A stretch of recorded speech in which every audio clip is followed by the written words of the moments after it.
Good morning, everybody. Who is in here? I saw my friend Tanya. Hello, Chloe. Aggie, my girl. What's up? What's up? Nufflon's in here. Muscles. Hello, girlfriend. Jody Landis said, Good morning, my favorite channel. It's coffee time. Yes, it is. Good morning, Bonnie. Hello, just me. Nana Banana made it in. Slim made it in. Our girl Angel's in the house. Julesy has a migraine, so we can't talk too loud. That or Julesy has to get a lot of water and a lot of Tylenol. Hey, Leo, what's up, my friend? Kamari made it in. Connie's in. Bonnie Bailey. Angie, baby. Me tell you what, it's a hot one. How hot is it where you guys are? Because we have a saying in Oklahoma. I'm sure it's said in lots of places, but it's where the rubber meets the road. Well, the rubber has literally met the road, because on the news this morning, they said tires, it's so hot that tires basically all over the state, you just see like rubber from the tires laying around because it's just so damn hot. They're just, blowing out. And real quick, our girl Tiffany Crockett, who we love and we adore very much, she is in the hospital right now having surgery. She's going to hear this on the replay, so let's take a second and tell our girl Tiffany to get well soon and come back and see us.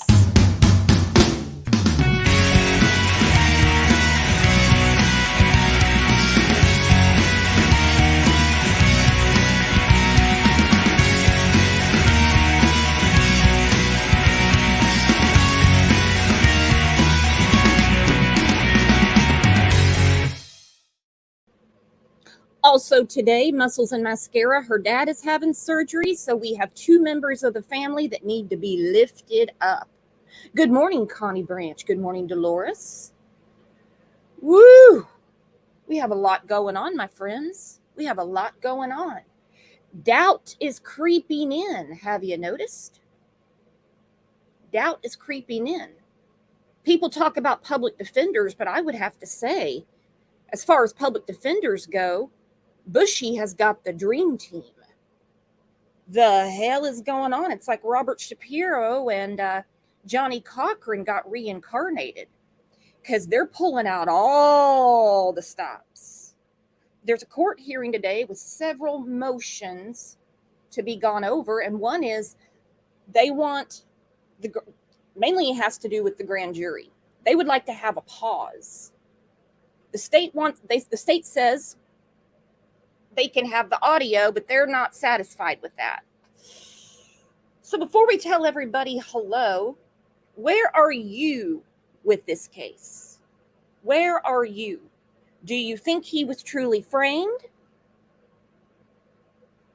Do you think there is someone else? Do you think he's the dude and he did it? You tell me, because I'm loving all the different opinions. I'm loving all the different theories. I love when everyone's brains are just working overtime. Shani said, I think he did it. There you go. Lana Westbrook just made it in. Tarnia said, hell no, he's the one. Thank you, Tarnia. It can't be any more clear than that. Love One Another said he did it, hands down. Arlene, he's guilty. He did it. One thing we're going to talk about in this show today is something called the CSI effect.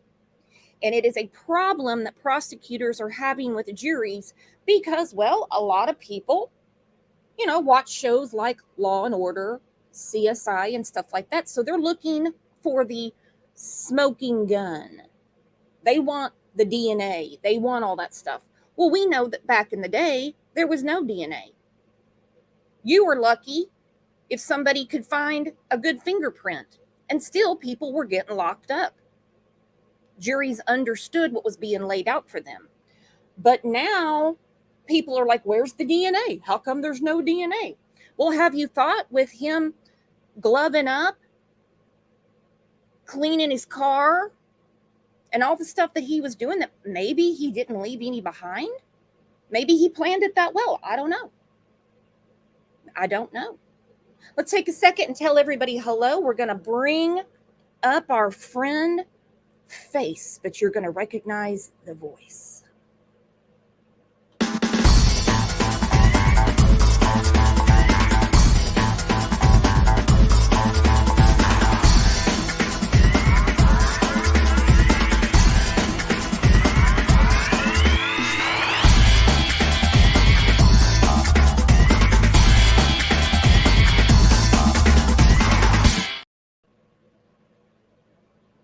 Love it, love it, love it. Love our community. Love how everyone's got each other's backs. You guys are the absolute best. And remember, at the end of the day, we can agree to disagree and still be friends. Let's bring up our friend Face. Hello, my friend. Hey, good morning, Brooks. Good morning, everybody. It's good to see you guys. And might I say, it was very refreshing to see the chat rolling when you asked the question about whether or not BK um, could be this or that or this or that. And so many people said he's the guy. I don't. I don't have the answers. I'm not. I'm not a knower of all truth, but I don't think he did it either. And at least if you're going to say he didn't do it, give me a theory that works. So it was very nice to see a chat full of reasonable, bright folks, logical. Well, we have some smart cookies around here, and it's not their first rodeo. They understand.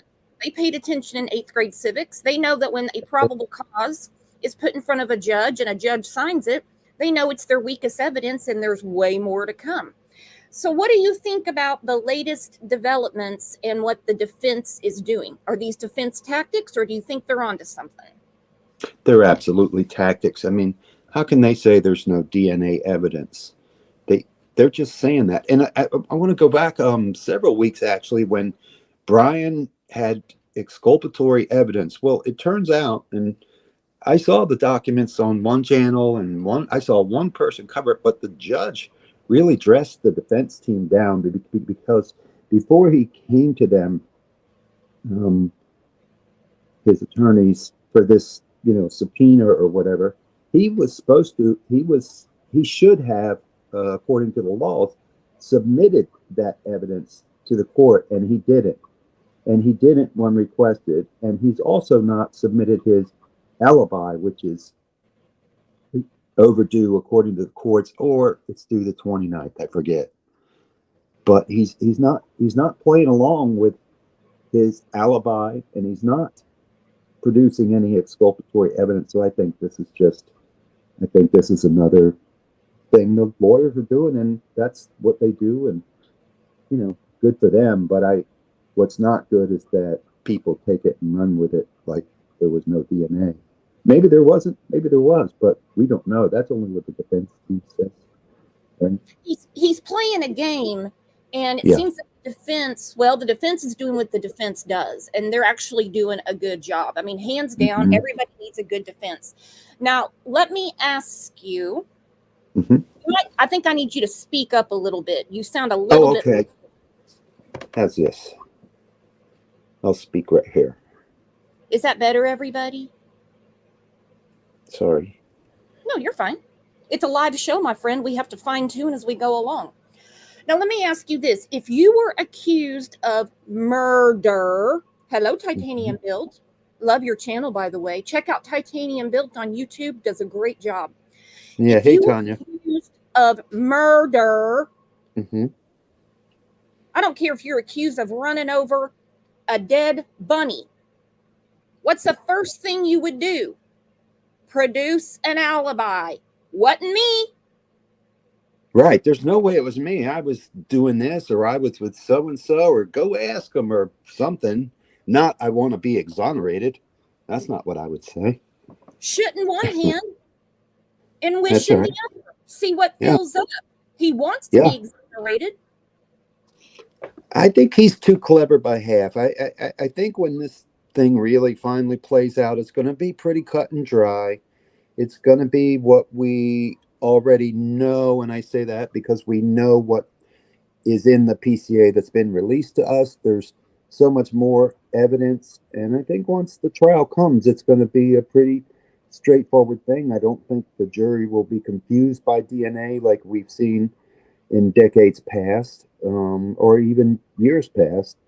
I don't think this is going to be a complex DNA issue. I think they have so many other um, locators and such for him.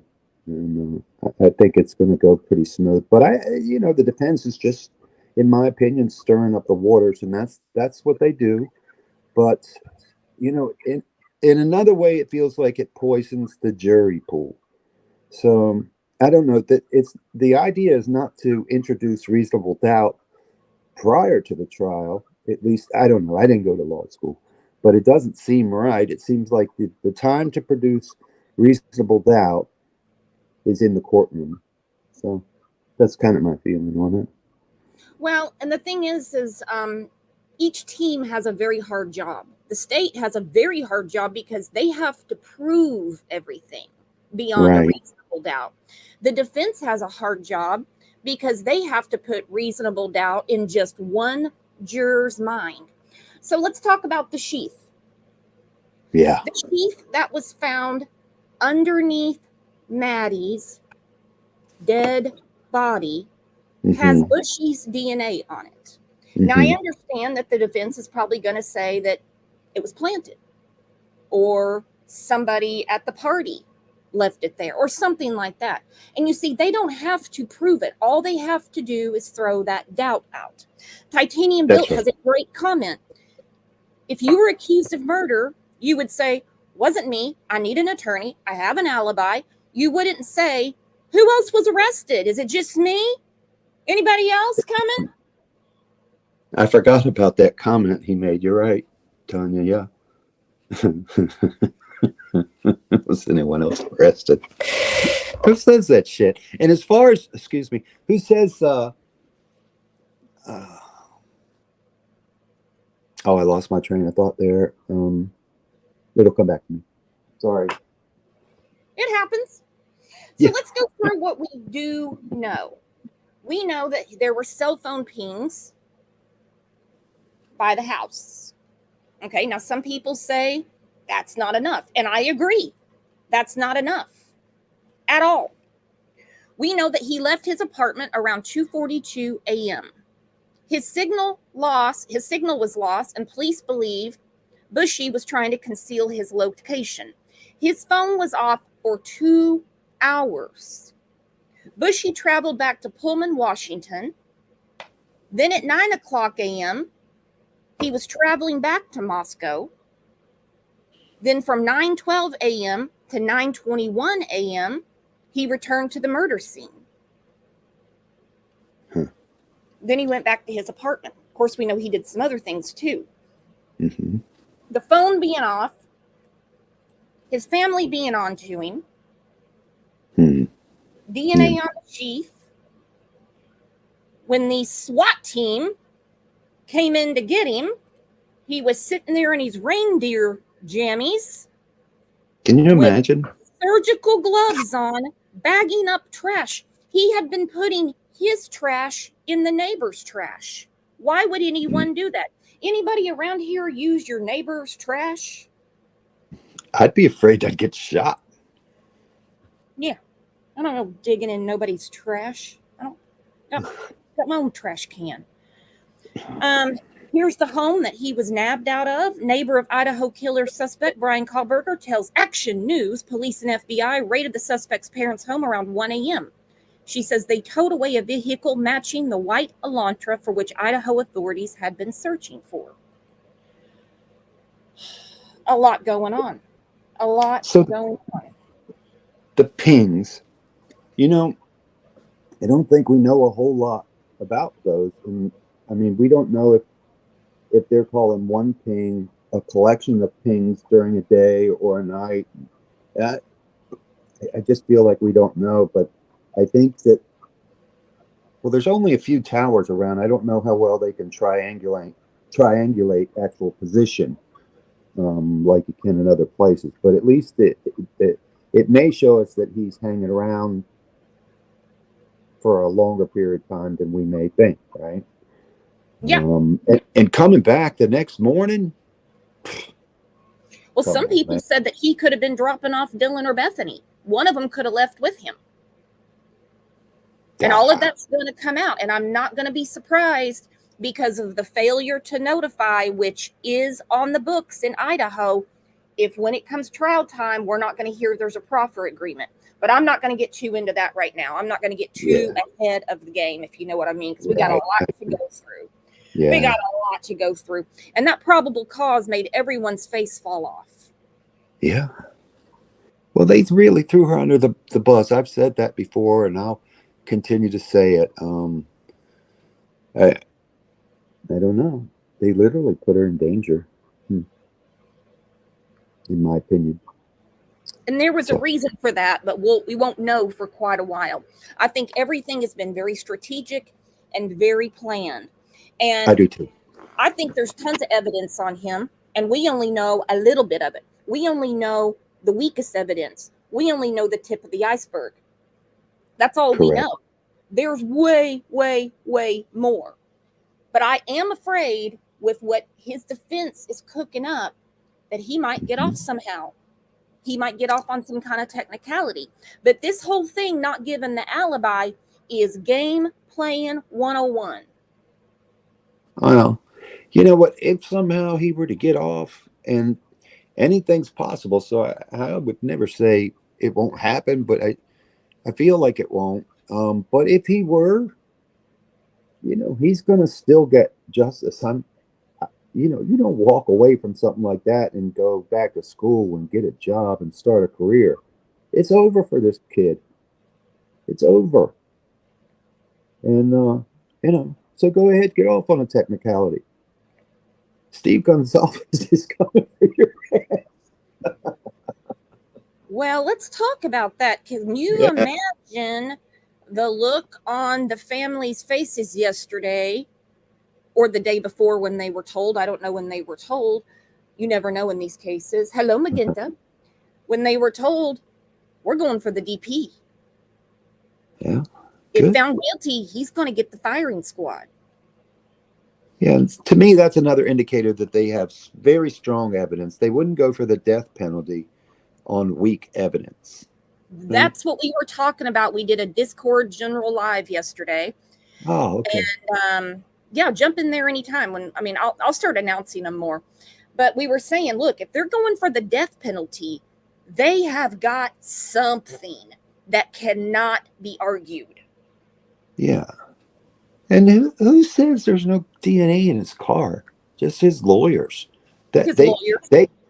they can't state a matter of fact because there's a gag order. So, I think people are running with that, but I don't think there's a ball to run with.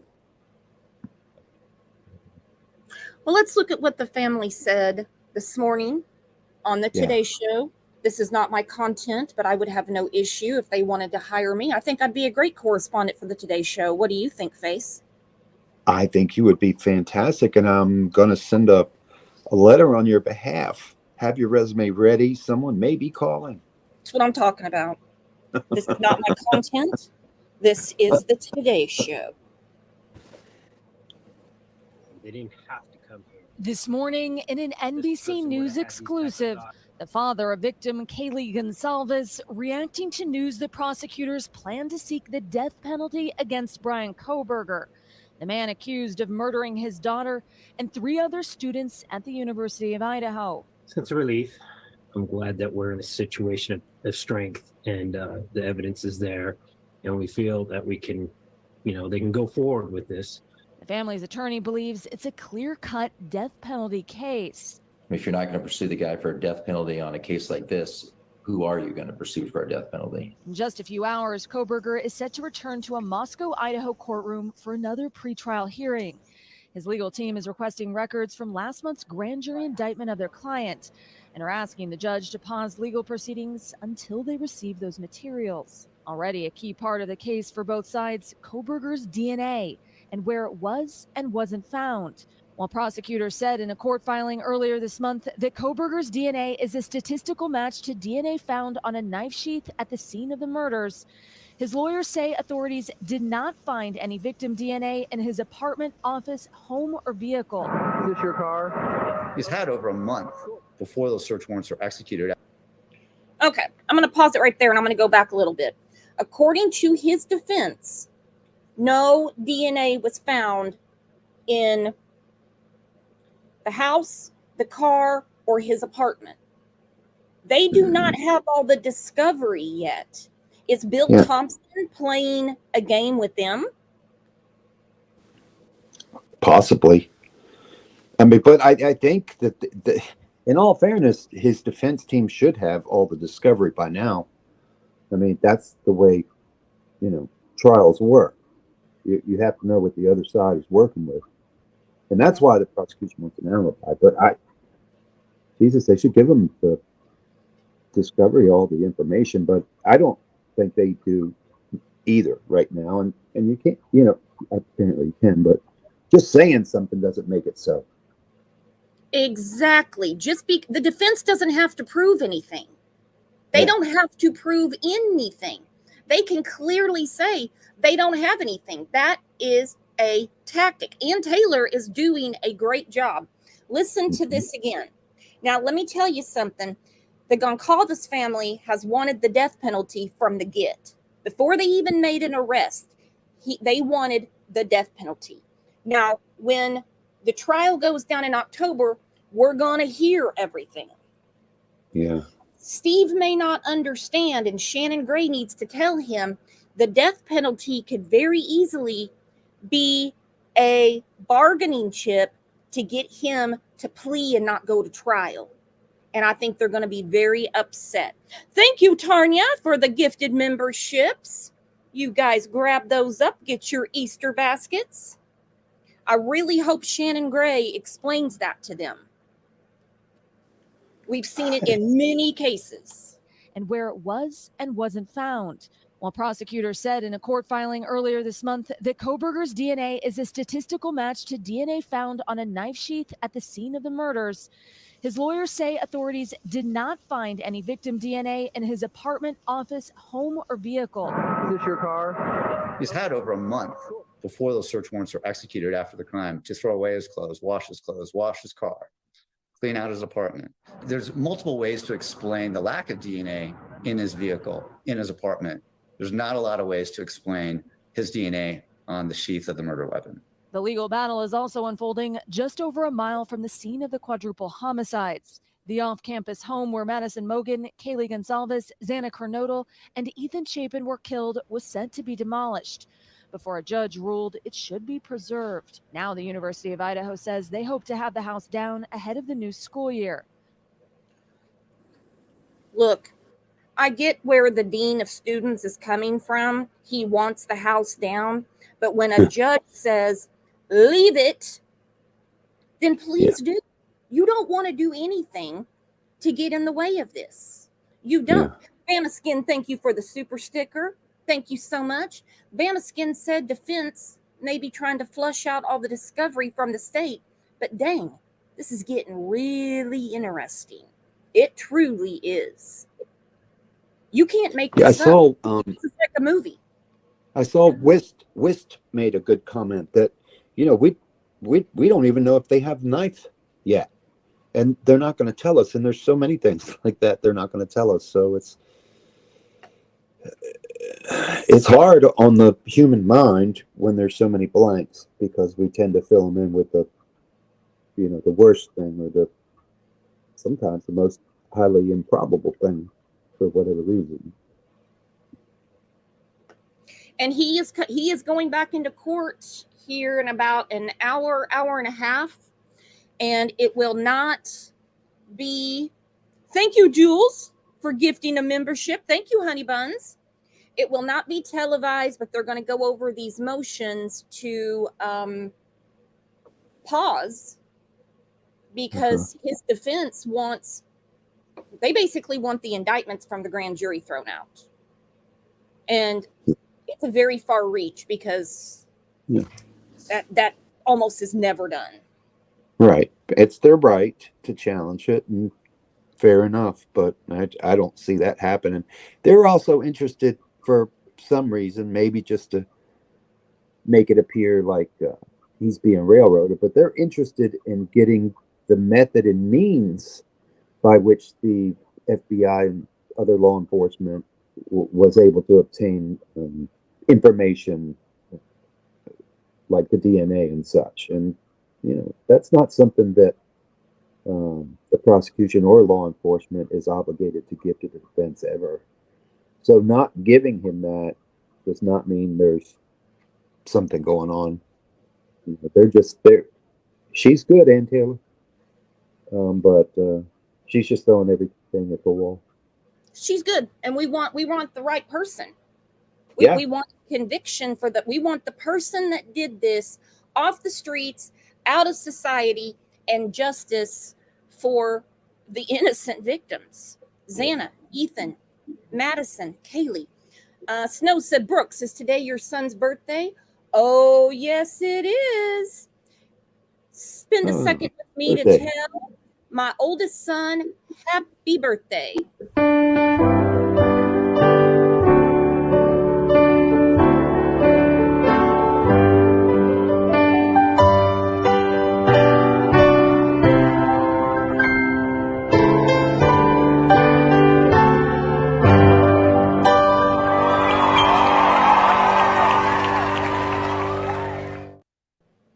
Happy birthday, my beautiful baby boy. You're not a baby anymore. For sure you are not, but you make me so proud. Gypsy Lynn said, you don't slaughter 4 people and leave nothing and take no DNA with you. Not going to happen. Just touch DNA on a snap after killing 4? No way. I don't buy it. I think there was some serious cleanup going on. That's the reason they found the latent footprint. I've done a lot of questioning people that know about this, and they said the latent footprint that they pulled up is because something had been cleaned. Now, you make of that what you want. You make of that what you want. Let's get back to this, because I'm really kind of worried that the DP here is arguing. The Gonzalez family says the house should be preserved through trial. I don't want to sit 6 months from now and hear somebody in the court case say, well, I really wish we could be in the house right now. Once the case is over, then they can move on. But right now, it's the crime scene. Bryan Kohberger has not entered a plea. A not guilty plea has been entered by the judge on his behalf. And regarding the death penalty, there's a new law here in Idaho allowing for death by firing squad if they can't locate the chemicals necessary for lethal injection. That law goes into effect July 1st. Savannah. All right, Aaron, thank you. I want to turn now to NBC News legal analyst Danny Savalas. Hi, Danny. Good morning. Good morning. So the prosecution is saying they're seeking the death penalty. So you wonder if that makes us think that they are very confident with their case. What do you think? Well, statistically, one study shows that Idaho prosecutors seek the death penalty in about 20% of death penalty eligible cases. Yeah. They only get death penalties in about 3% of those that go to trial. So Idaho prosecutors, it seems, are willing to try for the death penalty. They'll file the notice. That may be a negotiating tactic, of course. If they file the notice of intent, then the defense says, uh-oh, the stakes are higher. Perhaps that's meant to bring them to the table. But it seems that under Idaho law, the death penalty, which the Supreme Court has very much restricted, they're a little more permissive maybe than other jurisdictions. How does it affect the case? Let's say this remains a death penalty case and it goes to trial as a capital case. How does that affect in terms of the jury that is selected and the evidence that's presented? Absolutely. So in these cases, it becomes really 2 trials. You have a trial on the guilt phase, and then you have a trial on the penalty phase. Yeah. And as they must in every state, they have to take into account the aggravating factors and the mitigating factors. And in Idaho has a list of aggravating factors. If the jury finds during the penalty phase that any one of them was met, and I'll give you an example of one, that during the crime, the killer committed another murder. That is exactly within here. And there are other aggravating factors that fit as well, but I'm just giving you one example. If the jury finds that beyond a reasonable doubt, then the defense has to come up with some mitigating factors, or else the jury must essentially impose the death penalty. So Idaho procedure creates a clear path to the death penalty with those aggravating circumstances, one of which, an example I gave you, if we get to that phase, it's not likely he'd be found guilty of one murder and not the other. So it might be a foregone conclusion once you get there. That's a pretty strict statute in Idaho, it sounds like. Permissive for the death penalty, although the Supreme Court has limitations it imposes when compared to other states. It could be said that Idaho is more death friendly. We keep hearing about this DNA information. How likely would the court grant the defense access to what they want, like the DNA information? This is interesting, and I'm colored by the fact that I am a defense attorney, but the state's argument is essentially that there are two kinds of DNA. There's what we're familiar with traditionally, which is STR. This is going back to the OJ case. This is traditional DNA evidence. The state says that they use this new kind, this emerging evidence, IgG or forensic genealogy evidence. They use that to build a genealogical tree. But they're saying, we use that as kind of a tip, as a lead. We're not going to introduce any of that at trial, Judge. So therefore, we don't have to turn that over to the defense under the rules. And the defense is saying, look, the rules call for anything that is a scientific report to be turned over. This also is something that is going to be very compelling information. It could exonerate our client. We should get it. The state probably has a more technical, rule-based argument, and the defense has a more spiritual argument that, look, this is something the state used. We should get to see it. All right, Danny, it's going to be interesting Solid. hearing today. Thank you, Danny. Hey, Hello, Balro. Very interesting. This is getting crazy. May I address a comment in chat that rolled by about a minute ago? It was about Ann Taylor perjuring herself in these documents. Well, first of all, she's not under oath, so it wouldn't be perjury. And these are just requests for information. So, you know, she's not doing anything wrong, but it's certainly not perjury, you know, or anything like that. No, she's not going to perjure herself because it's basically a request. I mean, that's right. Said Exactly. she's not on trial here, Right. and I hate to be the bearer of bad news, but lawyers lie all the time. Oof. You know it's true. Okay, Yep. they know Yep. how to bend the law. We were having a kind of a heated discussion the other day about you know, Ocean Gate, the Titan that went down to see the Titanic wreckage. Yeah. We're saying, oh, they can't sue because there's contracts. I'm like, that's what lawyers do. They love to go after contracts. They find any word in there they can bend. Any word they can bend. I mean, yeah, that's what lawyers do. That's what they get paid to do. All right, so very interested in that last clip. They're talking about the state does not want to give over how they obtained the DNA, basically. And they're talking about the familial DNA from Bushy's daddy. We saw him in the car together. Let's look at this because they're saying any scientific evidence needs to be given to them, and they're saying no, because we're not going to use that at trial. Now, what do you guys think? Do you think they should have it or not? If the state's saying we're not going to use it at trial, it was for evidence collecting. This isn't to prove him guilty. What do you think? Right. This isn't the final report that they discussed, you know, how they should share reports. They want them to show their work.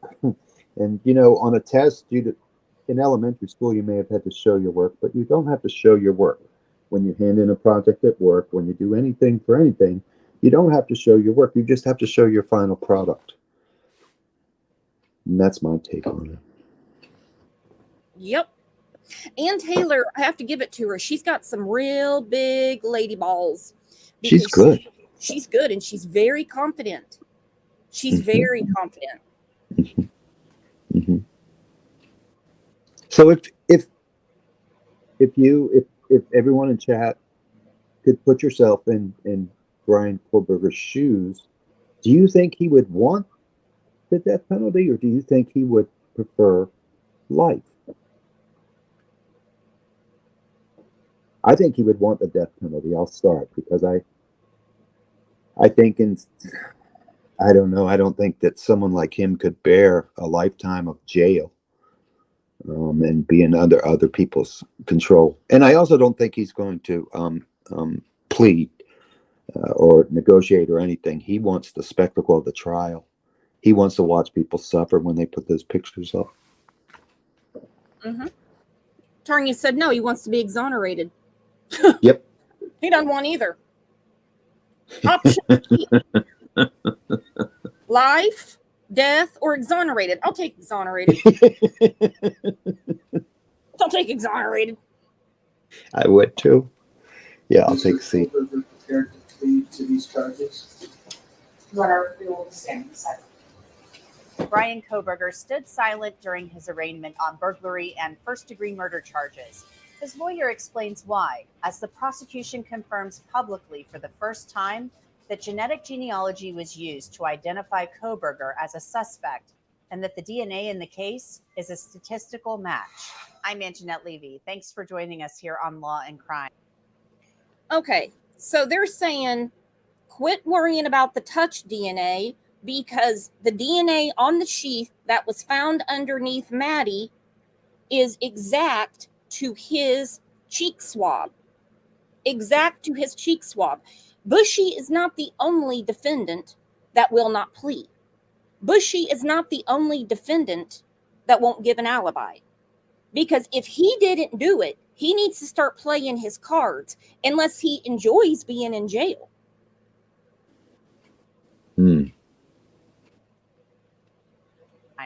Yeah. Bryan Kohberger faces burglary and first-degree murder charges for the deaths of Maddie Mogen, Kaylee Gonsalves, Xana Kernodle, and Ethan Chapin last November in an off-campus home in Moscow, Idaho.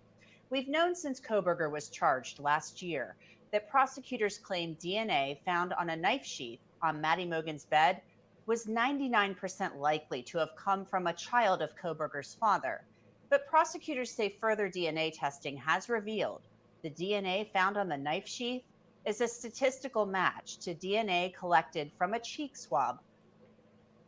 So what they're saying is, look, we douched his cheek, okay? It's a direct match to him. This is not a familial match. This is not, 1, 2, 3 DNA in me. This is not Ancestry.com.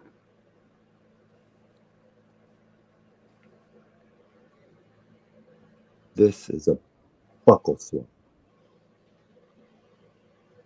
It's getting crazier and crazier. And we're going to do a separate show about this. But I have a feeling some proffer agreements have been made with the surviving roommates. Because I think you're right. When you get arrested, you don't ask, have you arrested anyone else? Yeah. Of Bryan Kohberger. Basically, that's just fancy terminology for they got a DNA hit. And with DNA, it's not just one test, boom, they got it. There's always a confirmatory test, a second confirmatory test that gets done. I think it's more of a procedural thing. James Bogan is a defense attorney who's followed the Idaho 4 case. The revelation about the DNA being a statistical match came in a prosecution motion asking the court for a protective order on the investigative genetic genealogy techniques used by the FBI in this case. The motion is the first time the prosecution has acknowledged publicly and on the record that investigative genetic genealogy was used to find a suspect using DNA found on the K-bar knife sheath, which prosecutors now say was found partially underneath the body of Maddie Mogen and a comforter. James, what do you make of the prosecution seeking a protective order for this investigative genetic genealogy material? So it's found under Maddie between her and the comforter. Mm-hmm. Seems that someone got into a hurry. Sonia Gray said, can you explain what a proffer agreement is? Immunity. It's basically saying, we know you're involved in some shady poo-poo, but we're going to forgive that because we need you to get the big fish. If you've been following our coverage about Harmony Montgomery, we've been talking a lot about proffer agreements lately. And I think unless this storm kicks my ass today, I think we are going to have a show about Harmony Montgomery today. It's not an Alford plea, it's an immunity. It means we will not prosecute you for this crime if you're basically a state's witness. All right, so let's go back to this genealogy. Why do you think Ann Taylor and the crew want this so bad when they know it's not going to be used in trial? I'm picking your brain, my friend. I think they're just trying to rattle the cage. And I think they're trying to stir up dust and public doubt and, influence the jury pool. And, I'm all for a robust defense of an alleged criminal. But to me, this is a little distasteful. I don't know. I think that they should defend him, and I think they should play within the lines, as they say. And if this is in the lines, it's in the lines. I'm not a lawyer, so I think sometimes that's where we all get hung up. We just go, wait, what? When really, we don't know how it actually goes. I don't know. This is probably all very standard, but it's so sensational because, I mean, we've been amped up on this case for 6-7 months or something. And there's really been no news recently, so any news becomes big news.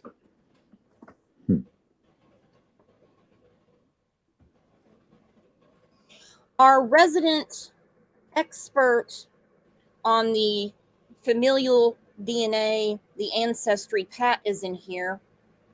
Ah, good. So I'm putting in the link because they don't use that. They use it as a tool. It's kind of like a polygraph. Uh-huh.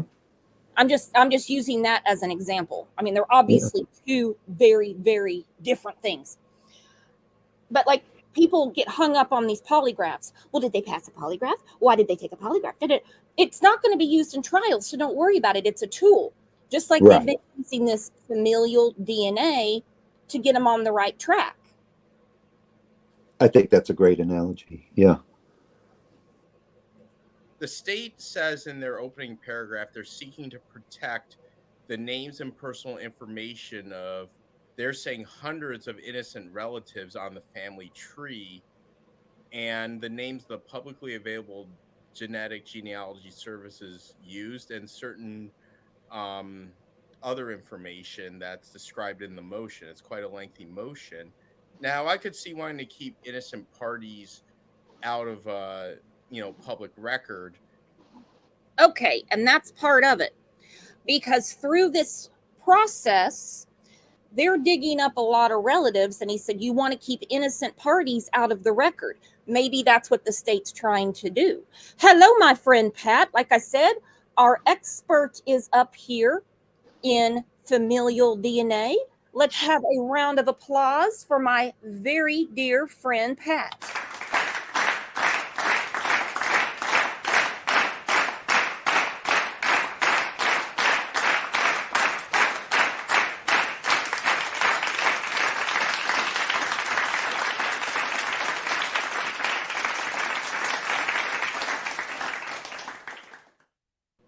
Let me clarify, I am not an expert. Take us to school, my friend. You're an expert in my book on everything. You know that. No. Well, then why did you just get a standing ovation? Yeah, I don't know. Because I'm a long hauler. I'm not an expert, but I've been doing genealogy for about 30 years. And my daughter-in-law is a genetic professor. So I get the odd thing from her if I'm stuck on something. But I could see definitely they will want to keep this out only because all the relatives' names will be mentioned then in court. And that's really not fair. No. So I could see why, because at first I thought, well, who cares? Just give it to the defense. It was only used as a tip. It's nothing to do with the real DNA they got from the nice sheet. That's only how they found them. That's what got them on the right track, because you explained it to me. Because one day I was like, now hold on. In my America, We're not going to put a sample in the mail and track down a criminal and say it's them. That's right. And you're That's like, right. no, it doesn't work that way. And it was so important that you came up. Yeah, no, like I have my DNA in the JED match, which the police can go to. So I think that day I was telling you about it, I'd mentioned it to my brother, and he said, well, why'd you put your DNA up there? And I said, because if one of our relatives is a murderer or a rapist, catch them. I don't care. Go get them, put them in jail, get them off the streets. That's me. So my brother said, well, now my DNA's in there. And I said, oh, well, that's too bad, isn't it? Like, don't murder Don't or do rape. any crimes. Don't murder or rape, Bubby. You'll be all right. Yeah. You know, and I have a lot of family that came from England and they ended up in the United States. And I think I told you this before. My maiden name is Goad, G-O-A-D, which is the inherited property name from Don Wells. Oh, I could do a show about this. Go ahead. No, and when I found that out, I went, oh my God, I better not fucking be, related to this guy. So, you know, I've done my tree enough that if anybody that came from England, it would have had to come in the 1700s to settle in the States. So we could be 50th cousins. I have no idea. I'm not even going there. I don't even want to know.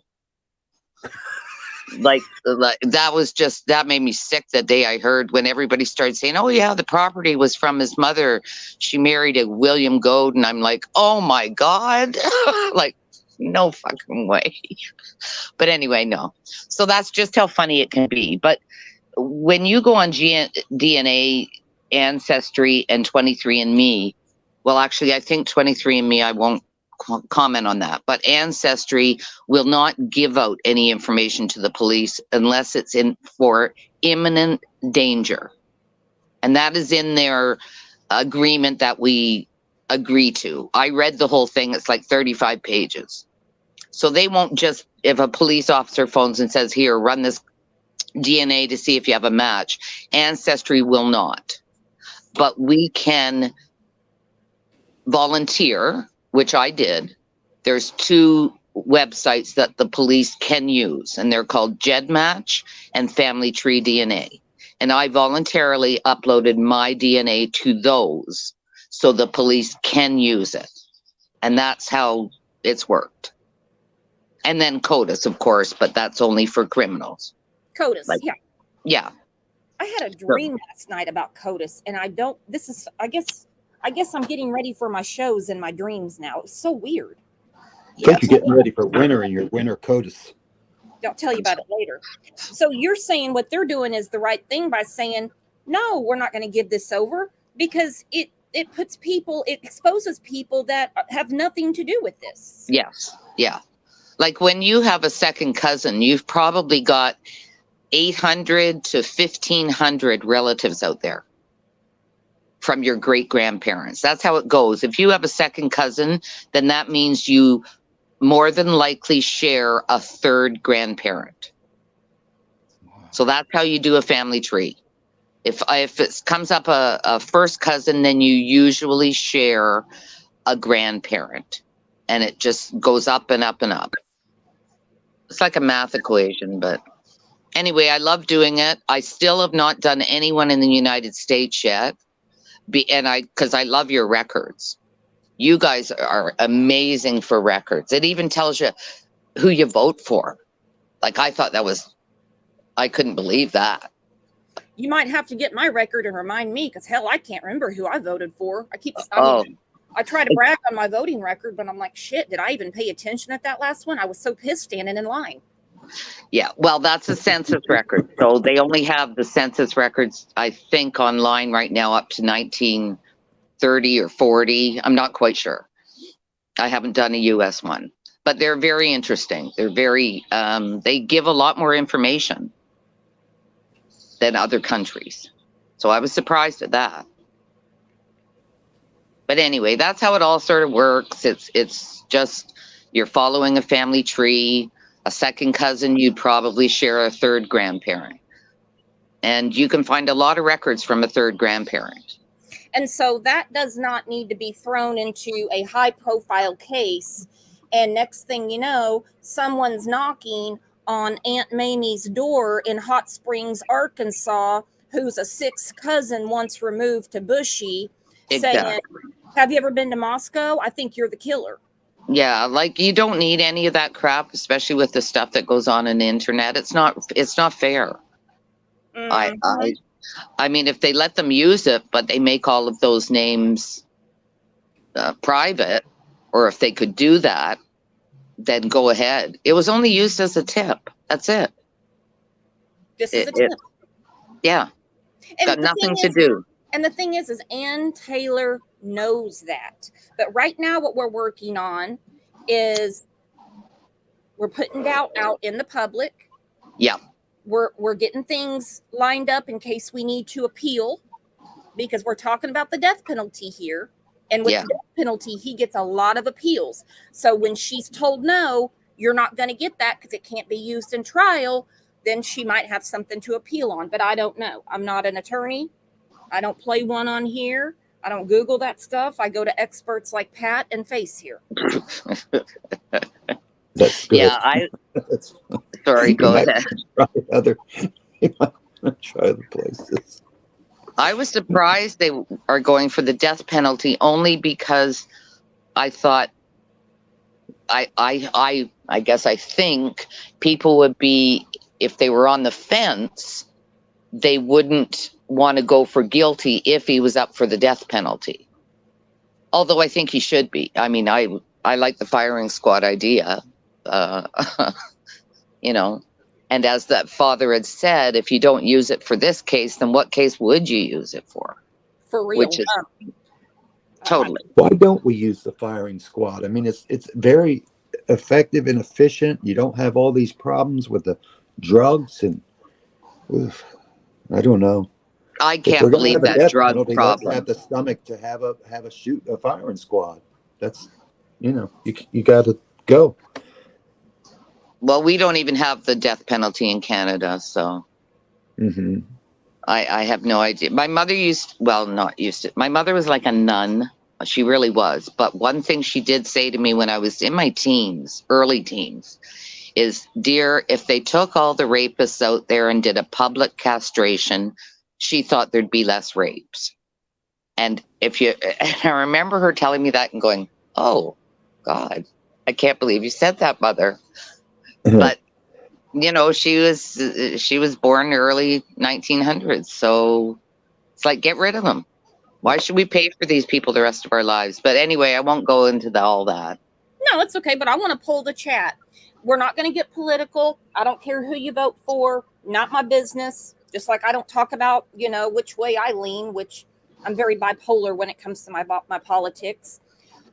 Are you opposed to the death penalty? If it turns out that Bushy, dead to nuts, took the lives of Xana, Ethan, Kaylee, and Madison, would you be opposed to the firing squad? And if you don't want to answer, don't answer. Because I got no problem with it. For a criminal it case, does. But obviously, you know, what you're always concerned about as a defense attorney is you want to be able to look at everything that could be relevant to the evidence in the case. Another new wrinkle in the case. Your Honor, we'd ask the court to set this trial at the very outside of the speedy trial, right? We're not prepared to do anything but ask the court to do that today. The defense is asking for a speedy trial set for October of this year, despite receiving mountains of evidence from the state, with much more to come. Following that request for a speedy trial, which is Kohberger's right, his attorneys now want to stay or delay the proceedings because they can't reach an agreement with prosecutors on what material they will be given from the grand jury proceedings. Grand jury proceedings are secret, with prosecutors presenting evidence to obtain an indictment against a defendant. Prosecutors used a grand jury in Kohberger's case. The defense asked for a speedy trial in this case. It's set for October 2nd. Now they're asking to stay the proceedings, saying, we can't get the state to agree to give us all the grand jury materials that we want. So the state is now saying they oppose the motion for a stay. What are your thoughts on that? That's pretty interesting. Well, the state, I'd like to see how prepared they are, but usually when the defense wants to move for a speedy trial, they're trying to pressure the prosecution, but it can be a double-edged sword because it can leave you with less time to prepare, and there's that chance of being found ineffective, um, ineffective assistance of counsel. But the other thing too is generally you're not entitled to stuff from grand evidence presented at grand jury. Um, you're entitled to stuff that falls under criminal rule 16, which is evidence that would be presented at trial and any exculpatory evidence. But things like grand jury testimony, we're typically not entitled to that unless what happens is it comes up at trial where you ask the judge to do an in-camera review of the prosecuting witness's testimony to see if there's any significant differences, and if they are, then we're entitled to that, so we can use that for cross-examination. I've had that happen before. Much was made about Bryan Kohberger standing silent when he was asked to enter a plea to the murder charges. His lawyers say in a new filing that they did that because they may want to contest the indictment. They believe the grand jury process may have been flawed and want to determine how those grand jurors were selected. It should be noted that the bar to obtain a grand jury indictment is very low. Kohberger will be back in court next week as his lawyers are. He's going to be in court today to go over all these motions. He's going to be in court today. And I'm telling you, his defense is throwing everything out. I mean, they're doing it. Mm-hmm. They're going to try. They're going to try and throw every single thing they can. This is going to be one of those that has more motions than anything, because I think BK is loving it. I think this is his stand. It is. I agree 100%, Pat. Yeah, he's just going to do everything he can, every little nook and cranny, and get the public all churned up. But we can't forget there's a gag order. There's nothing coming out from the defense or the prosecution that is evidence they've found. Nothing since that gag order was put in effect. Well, I'm glad you brought that up. I'm glad you brought that up. You're reading my mind, because the gag order has now been loosened. So after today, I look for a lot to be going on. I think there's going to be a lot going on. I really do, because it has been loosened. Look at this with me. Bryan Kohberger, the presiding judge, is making changes to the gag order. You will remember it barred almost everyone from talking about the case before. Well, under this new gag order issued now, prosecution and defense attorneys can now speak on some matters related to the case, but they must still follow strict guidelines to preserve Kohberger's right to a fair trial. Now, Kohberger is accused of murdering 4 University of Idaho college students last year. He is facing first-degree murder and burglary charges in connection with their stabbing deaths. And the changes come as prosecutors announced that Kohberger's DNA is a statistical match with the DNA that was found on the knife sheath that was left at the crime scene. Joining us now to get more perspective, Jesse Weber, News Nation legal contributor. Jesse, it's good to see you. Thanks for being here. Good to see you. Thanks for having me. Let's talk about that new DNA evidence indicating Kohberger is a match for the DNA that was found on that sheath at the murder scene. The defense claiming that they are unaware of this. Does that strike you as strange? Because aren't they entitled to all of this information? Look, the defense is doing and saying what we expected them to do, right? They are facing an uphill battle with this monumental development, and you couple that with the surveillance footage, you couple that with the cell phone evidence, and they are making a good point, because they're saying that the prosecution is keeping information away from them. And at the end of the day, that's a legal argument. It'll be up to the judge to determine whether or not the prosecution has to turn over more materials to the defense. But we have to be clear about what they're doing here. They are actually previewing what their defense is going to be. Well, how exactly did law enforcement get this material? Did they do anything improper? Did they really have probable cause? Because the best case scenario for them would be to make sure this evidence doesn't come into trial if law enforcement did something improper. And 2, if it does come in, they're saying, well, how accurate is it? We have a right to understand the science behind this and understand how it was obtained. And we'll call our own experts and ask our own questions about. Okay, so it seems to me that Jesse's agreeing with the defense. So I really hope that he answers the question about how are you going to keep the family tree safe? Am I saying that right, Pat? Yeah, that's basically it. If they bring it in but make it private, which I don't know if they can do that, it's okay. But just like what you said, they're going to get Aunt Mamie that lives, has never met the Kohbergers because she's in fifth cousin. Mm-hmm. Like it's not fair to those people. But then again, if I put my DNA into GEDmatch, I am saying you can use it publicly. So, but my brother, as example, he didn't agree to that. But that's science. You see? So there could be a lot of people in this family tree that said, you can't use mine public. But they're saying that the court record would reflect everybody in this testing. I think I'm confusing this. Well, everyone in see, I put my DNA in, so my DNA's there. Anyone that is anywhere related to me, they will be able to build a family tree because there's death notices, birth notices, all of that. Like every one of my siblings had a birth notice in the Toronto Star. It used to be called the Telegram, the old paper. So you can trace family trees very easy. I could do yours, Brooks, probably in an hour and get back to your great-grandparents. I bet you could. Well, I do. If people ask me, I'll say I'll go back to their great-grandparents, and depending on how much time I want to spend, I did one for my niece's new boyfriend because we check out the new boyfriends. That's the way you do it. That's the way you do it. So I find out his father was the chief of police in Nova Scotia, so I felt a bit better. You got to check these things out. You do. You don't want any hoodlums in the family. Look at old Jesse on the screen. I can't tell if he's pooping, if that's his O face, or if he's sleeping. Yeah, I don't even know this guy. So if they're going to loosen the gag order, I will only listen to reputable news stations with what comes out.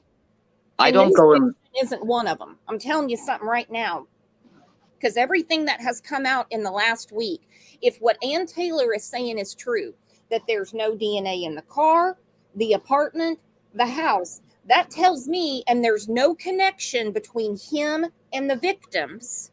I'm playing devil's advocate here, everybody. Yeah. If what she is saying can be backed up, all of News Nation sources have been wrong, or it's been made up by Beishfield.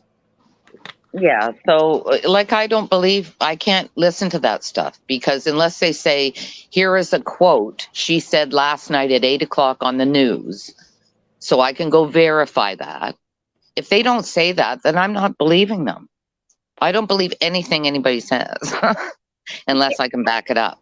Getting ridiculous. I'm not going down rabbit holes for no reason. I have better things to waste my time on. Well, the thing is, now that they've loosened it so the defense can talk, the prosecutors can talk, of course they're still going to protect the case. They know what they can say and what they can't. Then that's who I'm waiting on, especially Bill Thompson, because he does no wrong in my book. Yeah, how reliable genetic genealogy is, because that's the key right now to the prosecution's case. Okay, I appreciate that insight. And we're hearing that prosecutors are consulting the victims' families on the death penalty. And so far, Xana's mother favors life in prison. Meanwhile, Kaylee and Madison's family members, they are seeking the death penalty. First of all, how common is it for the prosecution to get the family's input? And what does happen when the families are not in agreement? It's incredibly common. And look at really what the prosecutors have to do is say they respect what the family wants, but it's really in the pursuit of justice and in their own public interest. And sometimes there's political reasons. They decide whether to go forward with the death penalty or not. Now, in this kind of case, there are a number of different considerations. And you also have to imagine the death penalty phase, if he's ultimately convicted, that's almost like a separate trial. So there's more expense, there's more time. You also have to consider the family members, what that's going to do for them to see this aspect and they having to testify during that.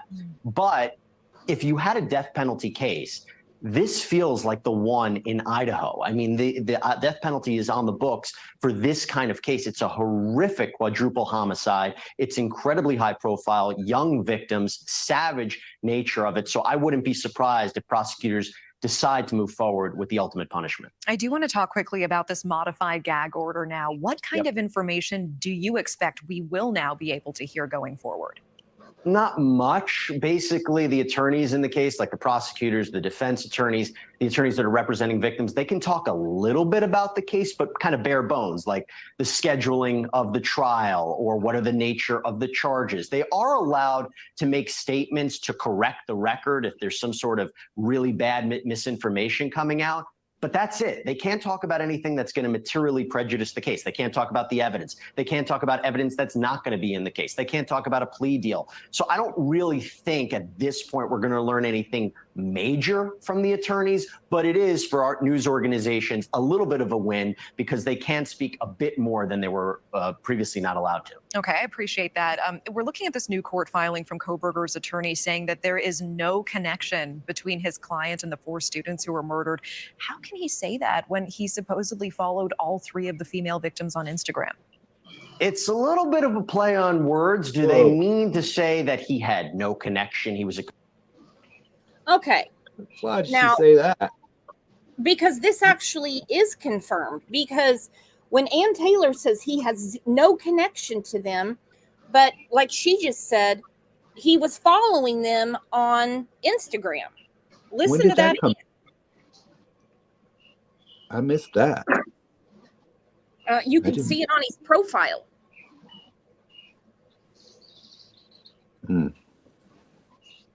Client and the 4 students who were murdered.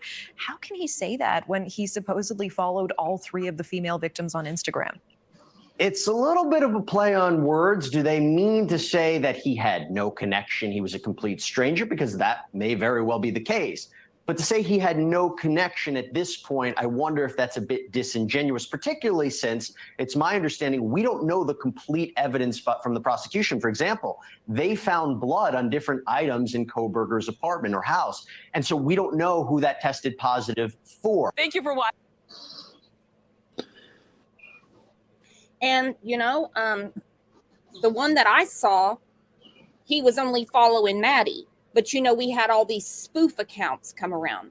My thing is, for someone who's supposedly an incel, a recluse, has no friends, didn't go to their parties or anything, how does he not have an alibi for where he was? Why does his phone not ping at his apartment that night? Right. That's what I don't understand. For someone who is supposedly so socially awkward, backwards, then why does he not have an alibi? It's all games.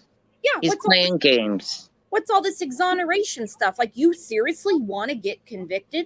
Why don't you just get out of the charges, tell him where you were that night, and get the hell out of there? Even if he doesn't have an alibi. I mean, he could say, yeah, I was driving around all night. That's not an alibi unless he can prove it.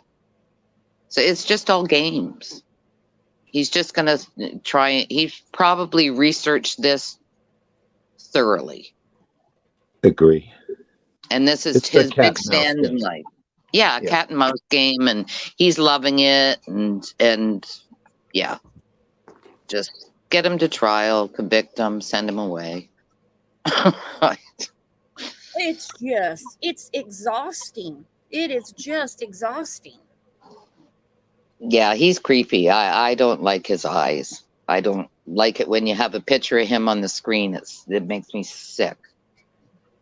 I think it's important to remember that during trial, the jurors are going to see photographs that are beyond our imagination, along with the evidence that we do know, and either some more or a whole lot more evidence we don't know. And I just don't feel like this is going to be a problem to get a conviction. Those photos, the fact that he ordered a knife from Amazon is a fact. His DNA on that sheet button, and other things that, like I say, we don't know. Right?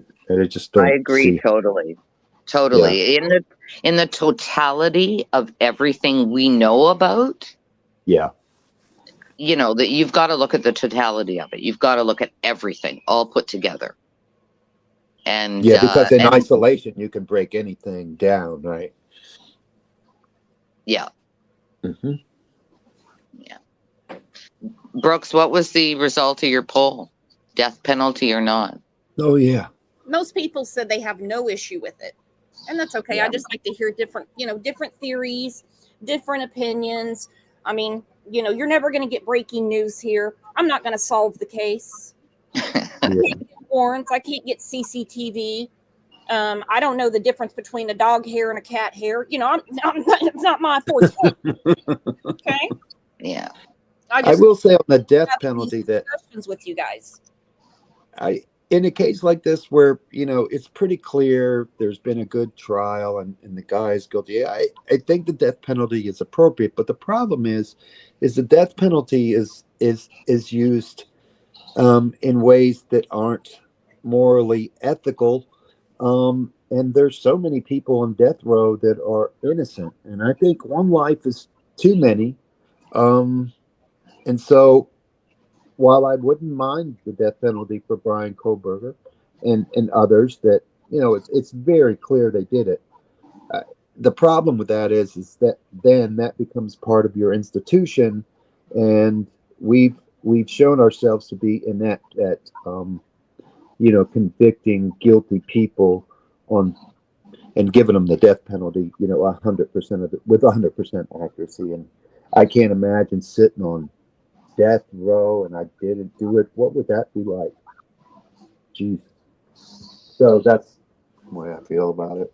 I understand that, but maybe the way of the future for me is if they have DNA evidence, then okay for the death penalty. Like, I don't really like saying I would want to put anyone to death. If they put them in prison for 50 years, that's good. But some of these people get out after 20 years instead of serving 50. And it's like, I don't want that rapist back on the street. That's an excellent point. Yep. They turn around and, like, I've been watching that show, Bloodline Detectives. It's Nancy Grace. I don't love Nancy Grace, but anyway, it's all about DNA cold cases. So I listen to the podcast. And those are the ones that, like, I listen to them because at the end I go, right, gotcha. Right. It's like good. Yeah. So I agree with the DNA. To me, that's the way of the future. Right. Totally the way of the future. And that makes sense to me because I'm not coming at this from a moralist perspective, because I wouldn't have a problem if he's found guilty for him to be put to death. But, like I say, then it becomes part of your institution, and our institution is executing innocent people. And boo. Well, yeah, there is innocent people out there. Yeah. Yep. Yeah, so. Sorry, Brooks. Panel killer. No, I'm loving it. I'm just looking at the chat, and people said, Dateline should have held off. Beigeville should have held off because they could be interfering with his due process. He deserves due process, whatever you think of him. Whatever you think of him, he does. Guess who else deserves due process? The victims, their families, and the American public. Because without it, we got a big problem. If he doesn't get due process, then we're all screwed. Right. And agree. People say he looks creepy and stuff like that. Let's face it. If we came across him at the grocery store, we wouldn't think twice. He creeps people out because we think about the heinousness of what went on in that house in November. And it's horrible when you think about it. Yeah, exactly. Yeah, I mean, and I think, and I respect the family of Ethan's, the Chapin family. When they said they're not going to go to court, they're going to concentrate on his foundation. And of course, you know, Kaylee's family's going to be there. I don't know about Madison's family. I don't know about Xana's family.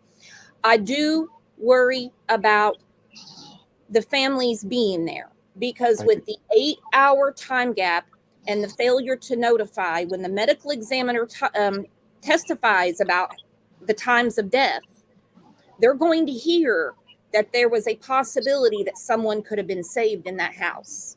And I really worry about the families hearing that. Yeah, that's kind of sad. Kind of sad. And I make no judgment on anything that happened in the house after the person that did it left. I have no comment on any of that because we don't know what happened. So I'm not even going to speculate. Well, we're going to find out, and we're not going to be surprised if some agreements weren't signed. You lost your avatar, Face. What happened?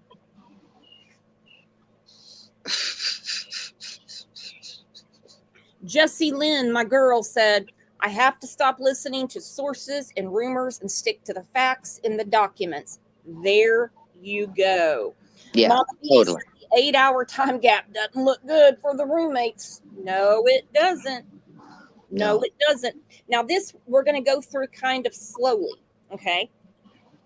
Okay. Uh-oh, we lost Face again. Because it's the wording we're looking at. Bushy's lawyer claims DNA from multiple other men found at Idaho murder scene. So we're going to start right there. We all know it's a party house. So we know multiple DNA was going to be found in that house. Yeah. Lots of dudes hung out there. So I think that's easy to dissect. Yeah.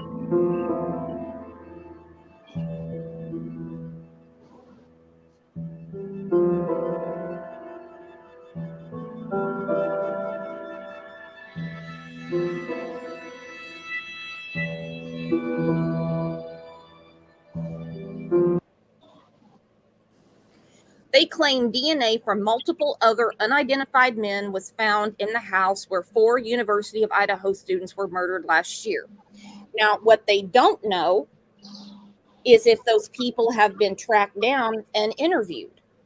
Remember, they were at that crime scene a very long time. A very long time. Yeah.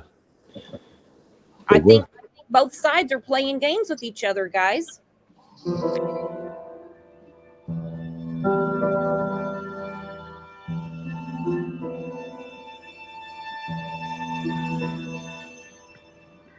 Well, I'm sure the police got a DNA data bank already from all their friends. Yeah. And their friends would have cooperated. Yeah. And so they could rule out a lot of people, but there was only one DNA on the knife sheath. Yeah. And then the totality of everything else. Yeah. So. And it just so happened to be him. The guy that was hiding in the S-hole in Pennsylvania. Mm-hmm. And drove all over the United States to get back home. Like, what's that about? Mm-hmm. And was seen cleaning his car, putting trash in the neighbor's trash. But remember, when you're sitting in the box as a juror, and they say, "Oh, well, he was bagging up his trash and he had on gloves and he was cleaning his car, so we think he did it." They're going to go, "Yeah, that's not convincing me." Right. They're going to have more than a sheath and a weirdo bagging his trash. Yeah. Yeah. Well, that's right.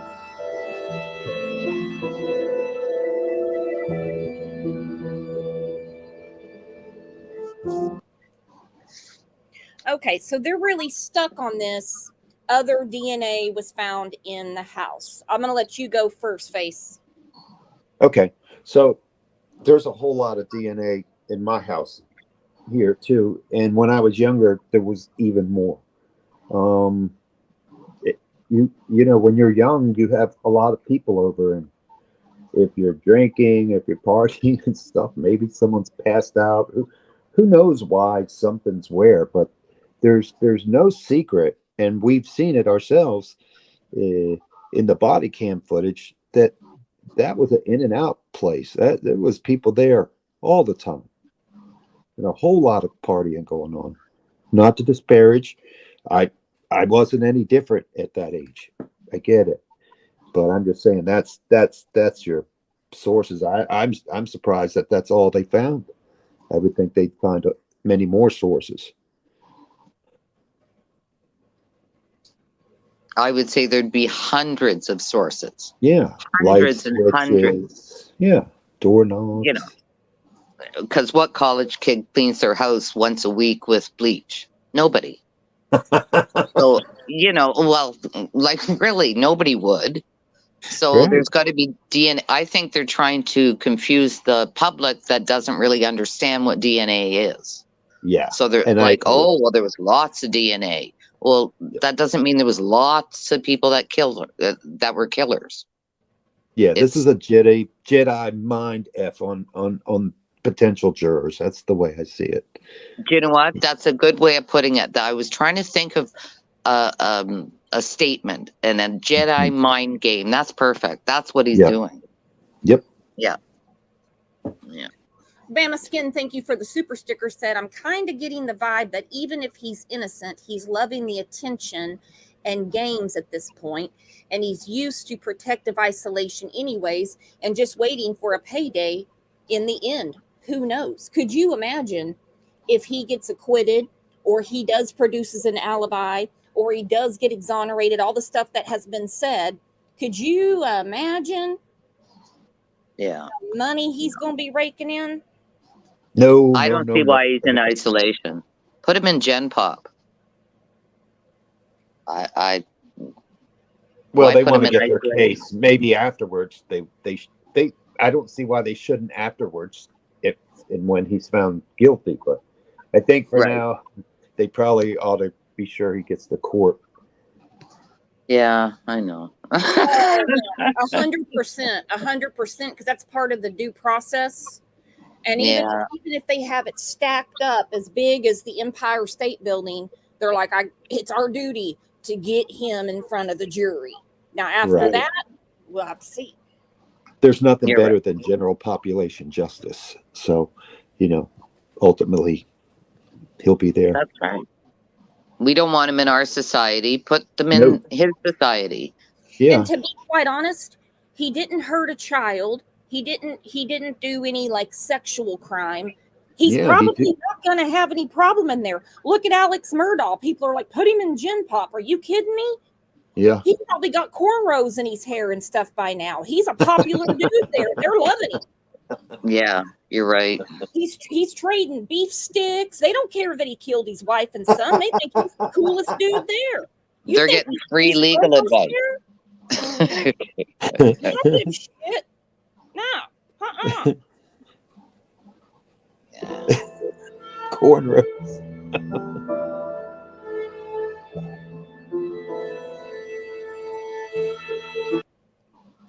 Okay. Didn't Chris McDonough find that glove? Chris McDonough found this glove. He turned it in immediately. And that glove has unknown DNA on it, according to the defense. Now, did the defense say that, or did someone just say the defense said that? The defense is saying this. This is what they have filed. Well, so then do another family tree on the unknown DNA. There you go. Doesn't take very long. There you go.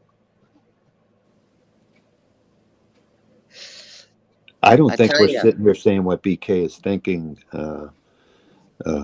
Pamela.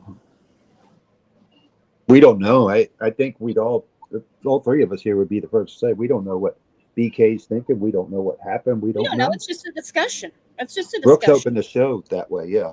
So we don't know. We're just having a discussion. We don't know. Yep. I've never met the dude. Yeah. I mean, a lot of people think that he's a glory hound and that he's enjoying this attention. And this is all our opinions. This is not fact. This is what we think. Exactly.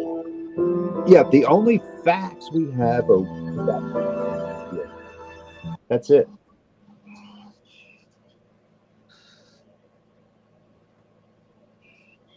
Yeah, we have the probable cause and the sources from News Nation. We're all in the same. Yeah, I like Brian cause. Enton. I like Brian Enton. I kind like of felt bad for him when he came down to Oklahoma because we have mosquitoes that look like something out of Jurassic Park. And I tell you what, he was fighting those off like crazy.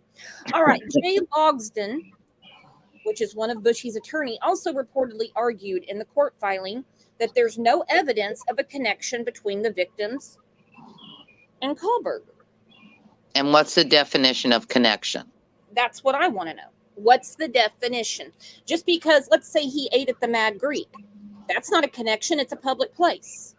Right. But some people may say, oh, yeah, he was connected because he used to go in there and eat. So it's everyone's perception of the word. Yeah. You're right. Okay, this is very important. Thank you, Titanium Built. She said they're two different gloves. The dates are different. Cops found theirs on the 20th. Chris found the black glove around Thanksgiving. Thank you for that. Thanks, Tanya. Okay. Thank you, because that is very important.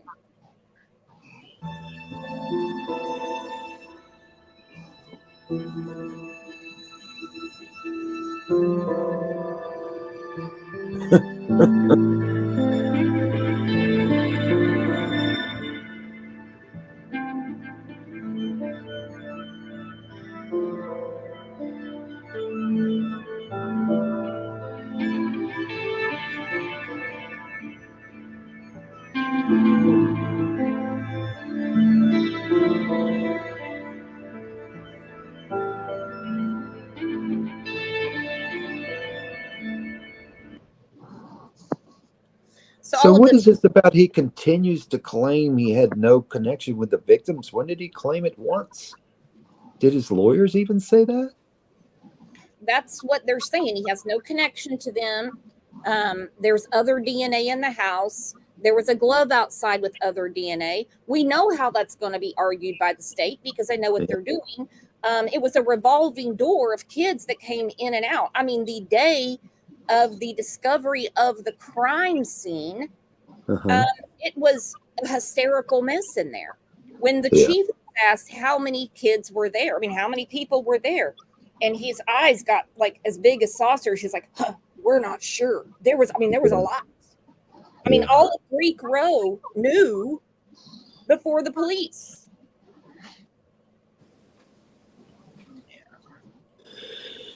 Yeah, I don't know what happened there. Well, you know what? Everybody's innocent until proven guilty. I can't get past the DNA. That's it. I'm pretty boring when it comes to this stuff because I won't speculate on everything. And he could be innocent. Then prove away the DNA on the knife. That's it. Knife sheath. Well, when they get to trial and as all of the discovery motions and everything go on, then they are going to have to provide what they have. And I can't wait to see it all the way through because I'm not going to sit here and say, oh, there's no way he did it. He's been framed because we have a probable cause signed by a judge who's no dummy. These people don't put it out for him. They didn't just go and grab some dude out of Pullman, Washington and say, let's get him. But I mean, obviously, as this unfolds, as we've watched, followed other cases and other trials, when it gets to go time, it'll knock your socks off. And I have a feeling this is going to be pretty crazy. Now, something I want to talk about, because I'm seeing a lot of people saying not enough evidence. If I was a juror, I wouldn't convict him. Well, today, if I was a juror, I wouldn't convict him. Let me tell you why. Because one sheath, a cell phone ping, his family having suspicions, and bagging trash wouldn't really make me send someone to death row. I'm afraid it would be a hung jury, and he would have to go back to jail until you got another jury and you produce more evidence. Now, we know as this goes along, more and more is going to be coming out. That's how it always goes. But there is something called the CSI effect, where they have issues with juries because they've seen so much crime TV that they're looking for the smoking gun. They're looking for eyewitness testimony. They're looking for DNA. And sometimes there is no DNA. I know that's hard to believe in 2023, but sometimes there isn't any. If somebody wants to plan a crime and do it, I mean, I guess there's no right way. They can take measures to not leave their DNA behind. Gloves, booties. I mean, you know, there's Yeah. things that they can do. And they'll get smarter as time goes on. And he was very smart. Book smart, I mean, you know, to be in college and to go for this. And a lot of people had confidence in him. He was an assistant and all that stuff. So, you know, he can get through society and look like a pretty smart person. Because he could have had blood all over him. Because they were talking about he didn't leave his DNA behind. Their DNA isn't in the car. But we know that he'd been cleaning that car. They did not get a hold of that car until after Christmas. Yeah, that's a long time to clean up. A long time. Long time. Yeah. You know. Yeah, I still question the grounds for that statement, you know, other than to just throw it out into the ether. Well, they have to prove to me how his DNA got on the knife sheath, and that's it. That's my big. Prove that away. I'll disregard everything else. Just prove that, why that was there. Well, and the thing is the ones that are saying that it got planted and stuff like that, well, that's going to be the defense, and they don't have to prove anything. All they have to do is throw doubt out. Yes, and that's what they're going to do for a long time. Until the guy is in trial, they're going to keep throwing it out. That's their job. Let's not forget that this guy was posting, I think on one account that was truly his, the one that talked about being in a, you know, S-hole in Pennsylvania. He described the crime scene and what he did. And if that is in alignment, that's going to be a heavy piece of evidence. If they can prove it was him. Well, I'd be interested to know. You know, he's in Pennsylvania. He described the crime scene perfectly, you know, hanging things from the fan and such. And, yeah. Yeah, I haven't read, I really haven't paid any attention to any of that. I listen to Brooks. And well, you know, you don't go overboard on things that aren't proven. And that's what I like. Right. You know? I'm a facts person. I'm an accountant. So, you know, black, white. Yeah. Yeah, and we can have our opinions and we can, you know, get into the feels and say, something here doesn't feel right. But I think it's getting kind of dangerous with these juries. I mean, jurors kind of scare me sometimes because you just don't know when you get someone on there that just can't understand reasonable thinking, if you know what I mean. And again, that's subjective. It's a TV show. Yes. Yeah. It's true. That's true. Well, you know, I was. Primetime crime drama. CSI KC is very real. And those in the legal trenches say you can blame those popular crime shows for the so-called CSI effect. An effect they now adjust for to make sure the justice system is, well, to borrow from another TV slogan, fair and balanced. When it comes to fighting crime, it's a CSI, Law and Order, Bones kind of world. And we have our victim. Crime scene specialists using cutting-edge forensic science to get the bad guys. The skull is badly damaged. Everybody wants to imagine that sexy 20-some-year-old woman, you know, fighting for them on their side. In our not-so-reality TV world, solving crime doesn't fit so neatly into a 58-minute Okay. prime-time plot, unless commercials, of course.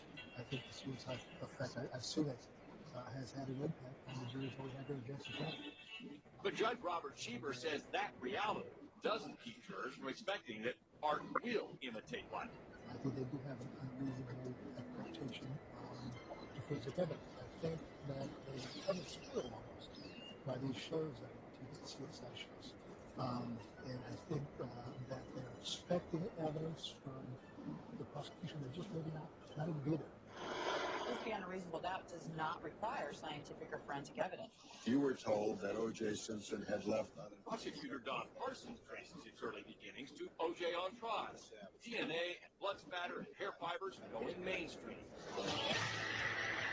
Today's primetime TV is night spot. The TV shows, because they're cool, and they make everything seem so neat that you can just pick up a speck of dust or dirt or glass, and you're going to have the VIN number on it and all these people's DNA, and they put it in a computer, and 10 seconds later, you know the difference. I think it's kind of a misnomer, to be honest with you. No surprise, longtime public defender Molly Hastings takes a much different view of this crime drama dilemma. You cannot peel the retina off a victim and see the reflection of the suspect. That is an unrealistic expectation. It is not unrealistic, though, to want DNA results. It is not unrealistic to expect fingerprints to be compared once they've been collected. I think that people are wanting to be convinced before they convict someone. Obviously, everybody recognizes that crimes are solved in an hour. Obviously, the CSI effect isn't just CSI KC. A chemist at the Midwest Research Institute, Evan Journal is also a criminal justice grad student at the University of Central Missouri. Ever just audibly shout at the TV, hey, you can't do that? Yes, definitely. Journal set out to research the prime time effect, drawing on studies around the country. His paper, published in Forensic Science International and recently quoted worldwide in The Economist, found crime scene myths and misunderstandings and elevated juror expectations. One Michigan survey Journal quotes found more than a quarter of test jurors would not convict in a rape or murder case without some type of scientific evidence. Journal also learned the bad guys may even benefit from the CSI effect. There's such a flood of information saying if there's blood or if there's hair, if there's skin cells, we can find you, that criminals are taking more and more means to avoid leaving those skin cells, avoid leaving those body fluids. More and more in the courtroom, lawyers must now account for the effect. Right off the bat, questioning potential jurors. Is there anyone here who expects that a case will be investigated just like it is on television? Is there anyone here that will require DNA in every case? I think that people secretly hope that we're going to have all of that cool stuff. I ask people in jury selection if they think the Kansas City, Missouri Police Department CSI unit drives around in Hummers, because that's what they do in CSI Miami. That's physically irresponsible. They don't. Prosecutor Parsons may also find herself putting on extra witnesses to explain why there isn't DNA or no fibers. If not, advantage defense. In my opinion, if they are charged with that burden, trying to prove their case, they have faults. Pat, please stop. They're relying on the state to explain why they're unable to do so.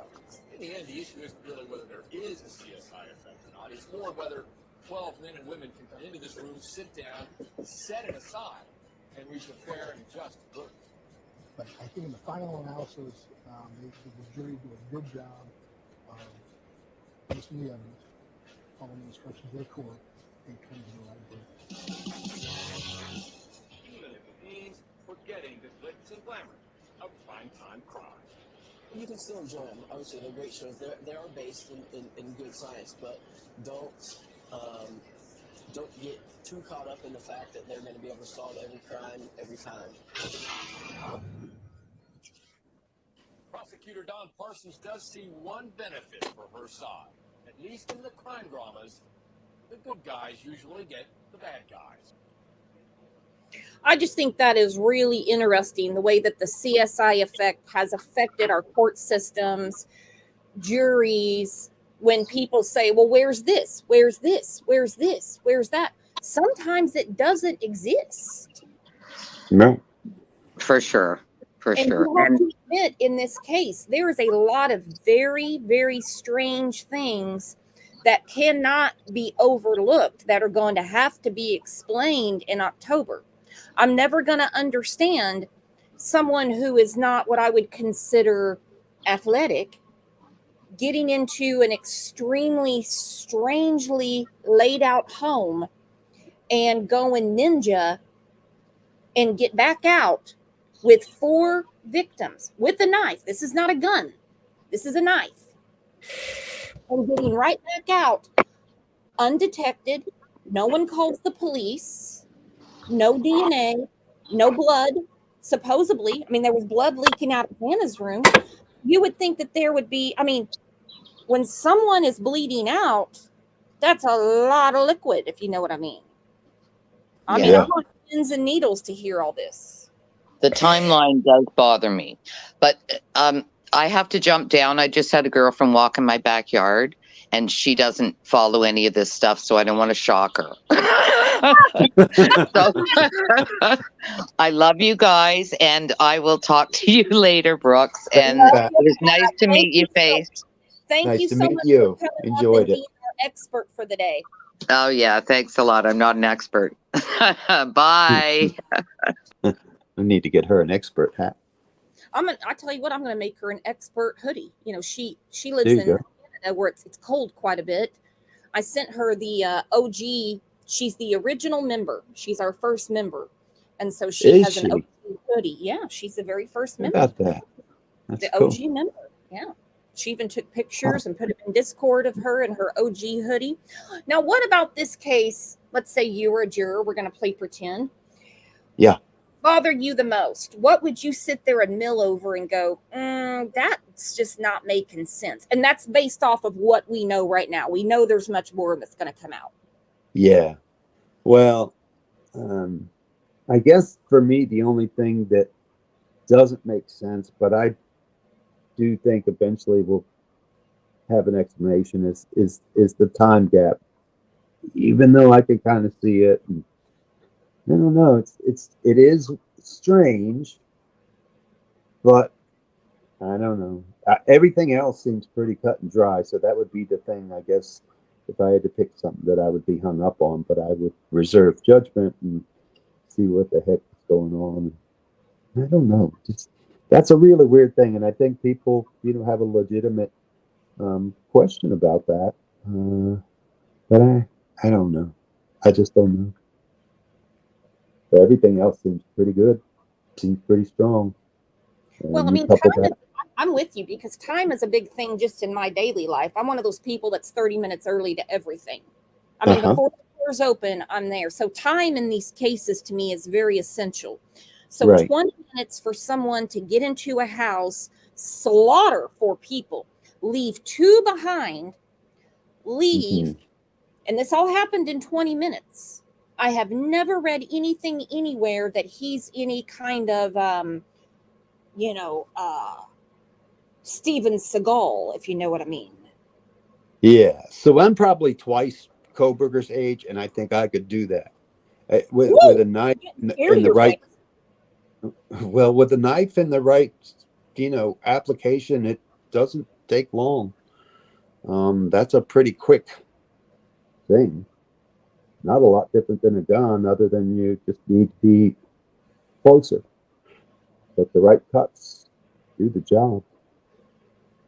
I don't think I could have jumped off the balcony. I would have broken a hip. But other than that, I think I can see that that's possible.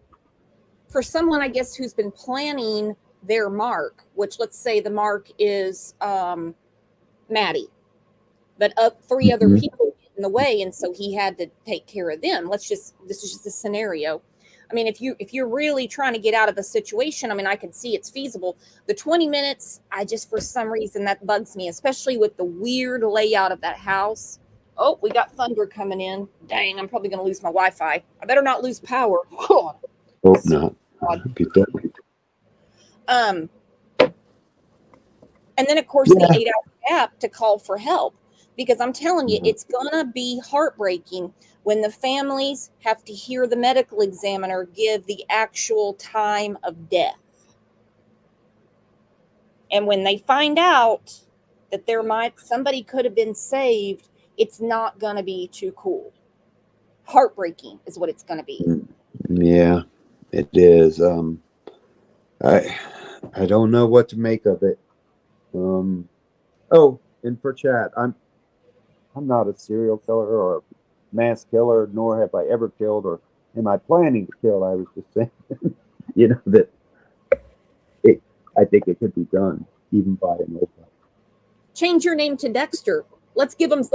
Yeah, there you go. Yeah, I'm Dexter. My husband said it could be done. K-bars deliver fairly easy lethal blows. Now I'm getting scared. I saw a video of a guy. My life insurance. Yeah. I saw a video of a guy stabbing a tree with one of those K-bar knives like 40 or 50 times, and that blade would still cut anything. I mean, that's a brutal knife. It's wide or thick rather. It does what it's made for. Well, I tell you what, I think this has been a great show. I love when you come up and talk about this case or any case with me. Yeah, I love to be here. I love everybody here. It's my first favorite. We have a great crew. Let's give everybody. I said that wrong. Everybody, let's give a warm round of applause to our friend Face, also known as Dexter. Nah.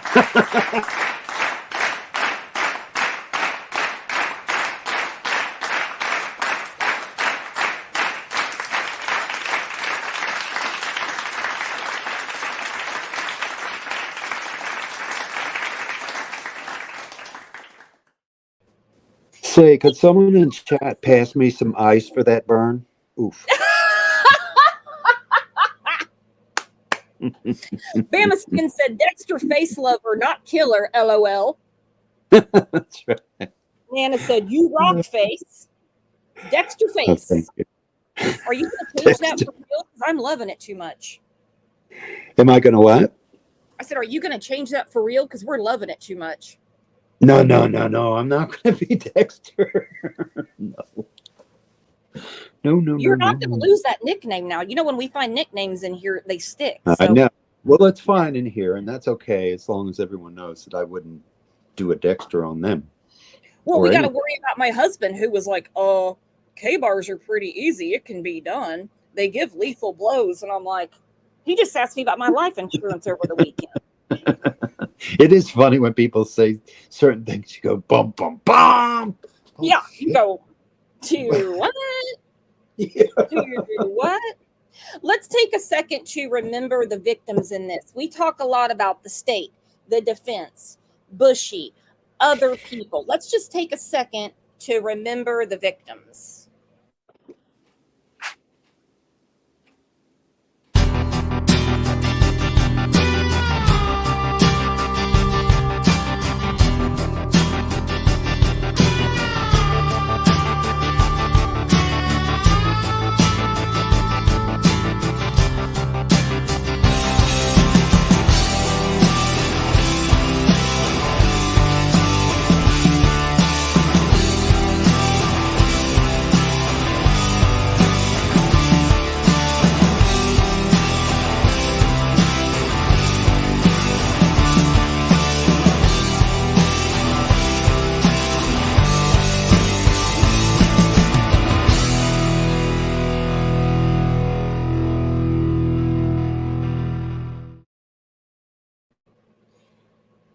The victims deserve due process. They deserve the right person in jail. And I'm not saying that Bushy's not the right person. Like I said, I'm not an investigator.